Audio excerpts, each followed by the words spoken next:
What's good, everybody? Episode 18, Swishes, Hits, and Kicks. I am the host. In case you've never seen this before, my name is Richard Carrion. As you see, we are on episode 18, baby. We made it. We legal now. We an adult. We can go buy a couple cigs. We can go get some menthols. I don't even know if they sell them menthols anymore. No Cool Kings for anyone today.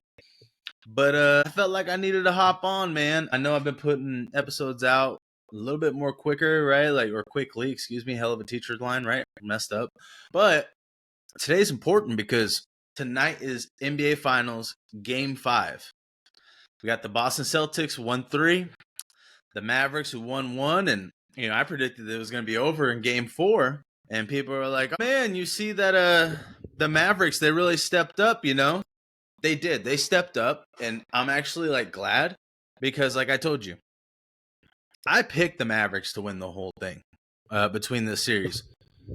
But neither one of these teams are my team. So, honestly, I'm good either way, right? I'm okay either way with who wins or who doesn't win. But I do want to see the Mavericks still win because going to 7 games, I think is the best. I said it before. Game 7 NBA Finals is so fun. Just like a Game 7 World Series is the best, right? Because they finally get that almost like Super Bowl-like feel where the NFL one game and win or go home, right? Well, tonight is going to be huge. They are, I believe, back in Boston, right? So they're back home, TD Garden. And we're going to see because the Mavericks put it on them Game 4. Mavericks put it on the Celtics Game 4. Tatum and Brown did not. I feel like, I guess I'm going to use the phrase, they did not get off at all. They seemed cold all night. Luka and the Mavericks were just ready. They were playing like a team that knew that they couldn't afford to lose. And I hope they do that tonight. I said it. I want the Mavericks to win. If I had to pick a team to win, I want the Mavericks to win. But they have to keep playing like that. And it's going to be hard. They have to win every game. They got to win all the games. I don't know how they're going to do it. But we're going to see tonight. And, I hope I'm right. I hope that the Mavericks win. And I'm going to see real quick. Has any team ever come back from 3-0 NBA Finals? Off the top of my head, I can't remember. I know there's teams that have ever come back. There's teams that have came back in the playoffs. But I'm not 100% sure if,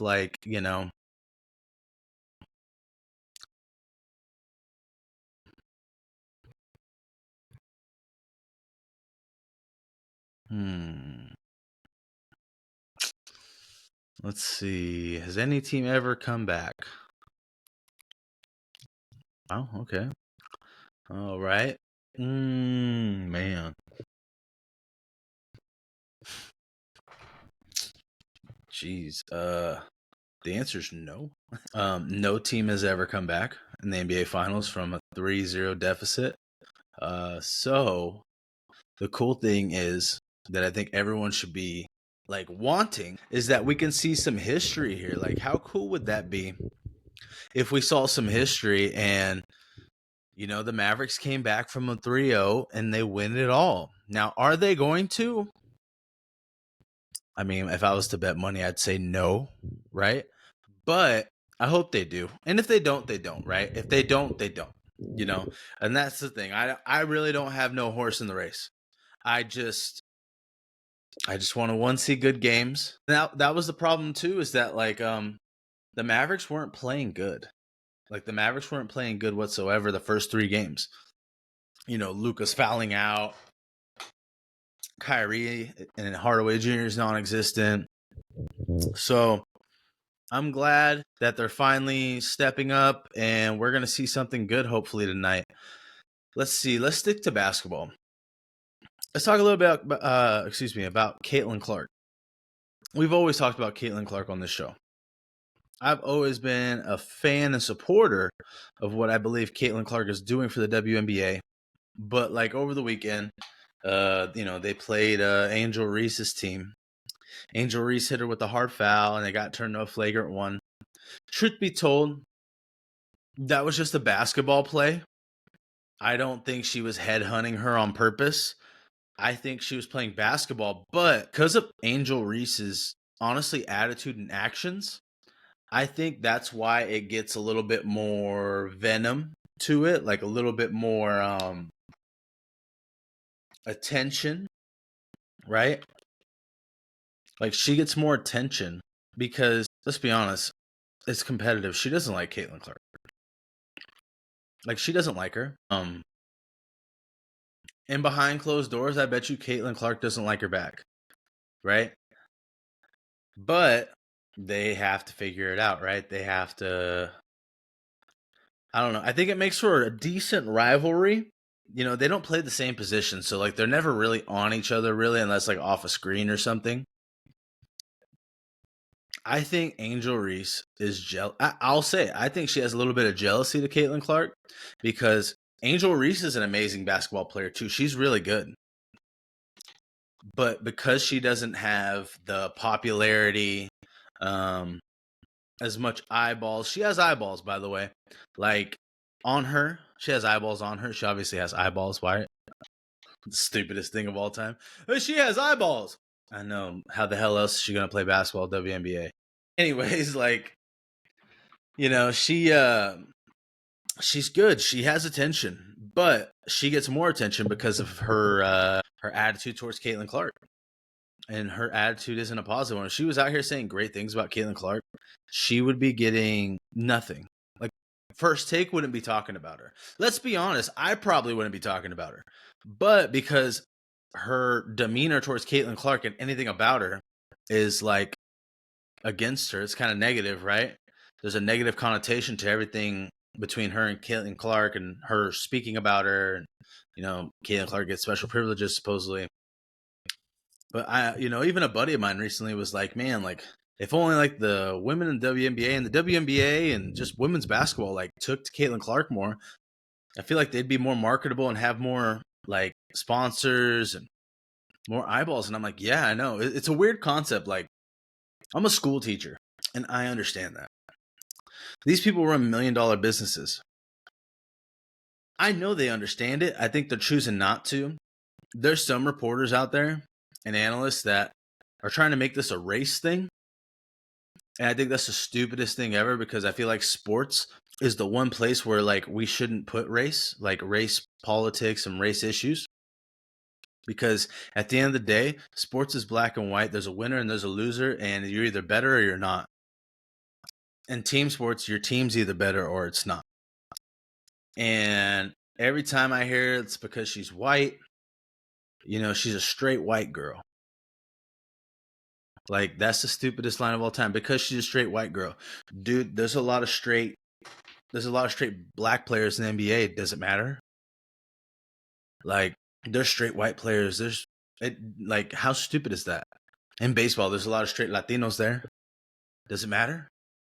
Like, no one, like, it doesn't matter. And I think people put those things out there, right? Whether they're straight or gay, or their race, the skin color, all of that stuff.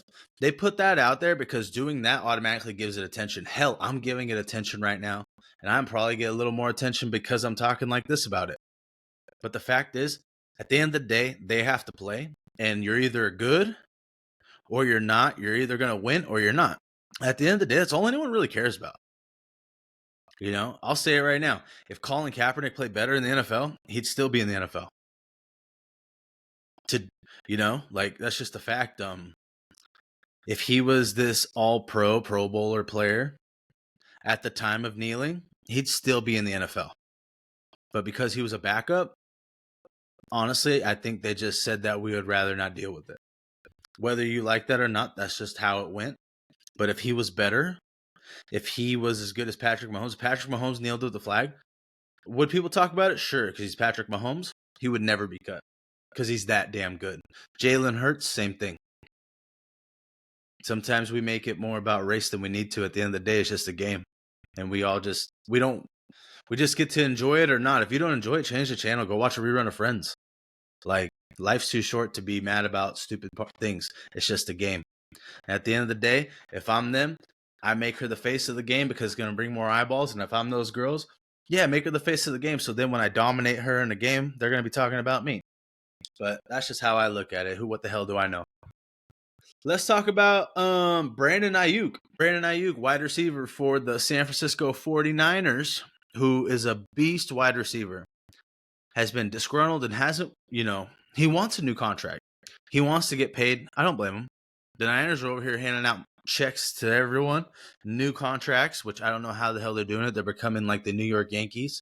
They remind me of the Yankees and the Dodgers of how the hell they're getting away with having all this talent and all these contracts and yet still are able to keep them all. Well, I think this one they're going to lose. Brandon Aiyuk put out a TikTok or Instagram, something, where he was FaceTiming Jaden Daniels, who's like one of his best friends. And he told Jaden Daniels they don't want him back. And most people right now are thinking, okay, that's probably like meaning the Niners don't want him back. And maybe they don't. Maybe they don't want to deal with the problem. They think he's too much of a headache. And if he goes to the Commanders, you're giving Jaden Daniels a nice weapon already. And besides the Eagles, everyone always talks about Dallas in that division. The Redskins can make a run for it. I don't think the Giants are going to do nothing in the NFC East. I think the Eagles will always be able to do something because Jalen Hurts. Dak Prescott's a great quarterback. I just don't know if he could put it together. CeeDee Lamb's amazing. But I feel like the Cowboys didn't do much to help themselves this offseason or in the draft. So if the Commanders are able to get Brandon Aiyuk, that's a huge deal. Like, that's big for them. I think it would be, really smart for them. Smart for them to get him. There's some other possible landing spots. Everybody's been talking about Pittsburgh. Man, you can get him on that team with, George Pickens, and you can have Wilson or Fields with him. The Patriots would be great. Give Drake May a nice weapon. The Chargers, man, smart. That'd be smart on the Chargers. They need some weapons right now. No Mike Williams, no Keenan Allen. They're even saying the Cardinals have the money to possibly get him. That'd be wild. Him and Marvin Harrison Jr. What a guy to learn from Harrison. I don't know. I wish Vegas would get him, but that doesn't look like in the cards for us right now. But I don't see him being with the Niners start of preseason. I see him gone. The last thing I want to talk about is some UFC fights that are happening this weekend. Well, actually, it's not the last thing. It's the second to last thing. Scratch that. Not scratching it. Leaving it in. Marlboro Sig. 18 now. We do what we want. UFC Saudi Arabia. The UFC is going to Saudi Arabia, and it is on ABC, which is huge. This is like a big deal. People don't realize, like, ABC is like a channel everyone has. That's like network television. And I'm not gonna lie, before like this last weekend on Friday, I think I even talked about it on Friday. Before then, this was an amazing card because of the main event, honestly. Because the main event. The rest of the card's real nice, but that main event was amazing. Khamzat Chimaev's not fighting anymore. So now Robert Whittaker has to fight Ikram Aliskerov, which means I don't know how to say it. I'm going to do my best, but it's probably going to be different every time. I'm surprised Whittaker's doing this. It's almost like a no-win. Like, it's a big risk. Ikram isn't a top 10, top 5 guy. But, if Whittaker loses to him, man, like, he drops down that ranking so bad. Like, and if he beats him, I don't think he gets a title shot off that. I think Sean Strickland will be ahead of him. Maybe if he knocks him out, Dana White will be like, well, hey, maybe him and Strickland. But Strickland seems like he wants to wait for a title shot because he kind of deserves it. So, I don't know. But the other fights on this main card are pretty amazing. You got co-main. I hope Johnny Walker wins. I feel like Johnny Walker's been this crazy protege for light heavyweight for years and has never lived up to that potential that everyone's always had of him. If he can win this one, he's like only one fight away from winning, or going for a title shot. But that's this weekend. That's going to be sick to watch. There was some cool boxing stuff that happened this weekend. We had Tank Davis knocking people out. That was fun to see. WWE Clash the Castle, CM Punk screwing over Drew McIntyre. That was fun. Let's see. There wasn't much else. Like I said before, the UFC had an event I'll be completely honest. I could give two shits about that event. Don't care. Tonight we got basketball. I'm hoping I'm right. Let's go Mavs. Mavericks win. I hope they win. Luka, Kyrie kick ass tonight so we can go all the way to 7 games. How sick would it be if they made history? But if not, it is what it is. I guess NBA season's done early. Let's see. Social medias. Go follow us on X. Go follow us right now. We're talking X, Twitter, whatever you want to call it. Go check us out there. We are SHK Pod on X. And then on YouTube, go like, comment, and subscribe. Swish Hits and Kicks Podcast. Go check us out on TikTok, Swishes Hits Kicks. Go check us out on Instagram, Swishes Hicks and Kicks Podcast. Try to say that 100 times and let's get it. I love y'all. We're 18 now. We can go wherever the hell we want. We can do whatever the hell we want. We ain't got to ask our parents. So now,